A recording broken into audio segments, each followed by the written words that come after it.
Pay attention to this next story if you ever take Uber and Lyft, because the popular ride-sharing services, the drivers in multiple cities are going on strike for 24 hours on May 8th. They are demanding better pay and working conditions. They want a minimum wage of $28 an hour, which they say amounts to $17 an hour after gas tolls and other expenses are deducted.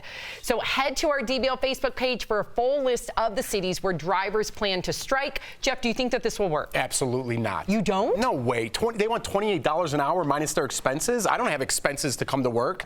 That's like a part-time job. It's not meant to be a full-time job. Some people do use that as their full-time income. There's plenty of other jobs you could do, and there's other services you could take other than Lyft or Uber to get somewhere you need to go. Them striking is not a great idea.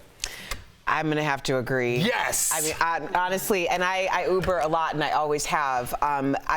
If they would have done this 3 to 5 years ago, there might have been a chance. But when you get into an Uber and there is nastiness all over the floor, like half the people don't even care anymore. It's like sometimes I get into vehicles, I feel like I should get straight out. That's not always the case. It's not always the case, but Sam, I Uber a lot, like at least $500 a month. You Uber a lot more than I do, and that hasn't been my situation. I'm never one to tell people what they should be fighting for when it comes to their working wage. Yeah. If they believe that $17 is a livable wage for them, who am I to tell them that they shouldn't be going after that? Well, I mean, that would be higher than any other state in America. So New York, the highest rate there is 11.10, depending on the job. The minimum wage there.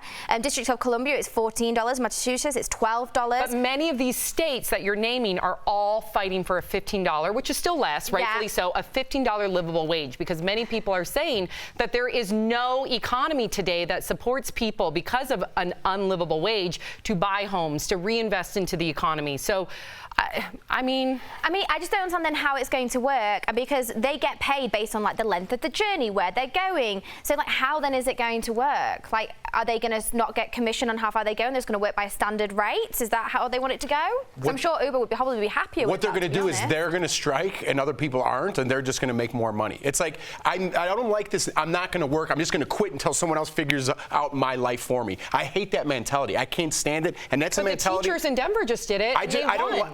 I know. I don't like it. This is way different. This is way different. I'm not equating the two of them. I'm saying, you said you don't like when people stop working. That's what a strike is. But I don't like. First of all, Uber and Lyft just came out. They have no union formed or anything like that. They're just taking. They're stopping their feet and they're taking their ball and they're going home. That's what they're doing. Well, in my opinion, this is how it starts. Cool. Then I'll take taxis. If you're going to have that attitude, I'll take a taxi. I swear I will. Just on principle alone. All right. Fair enough. Chime in, DBL Nation. It definitely got a good conversation going here.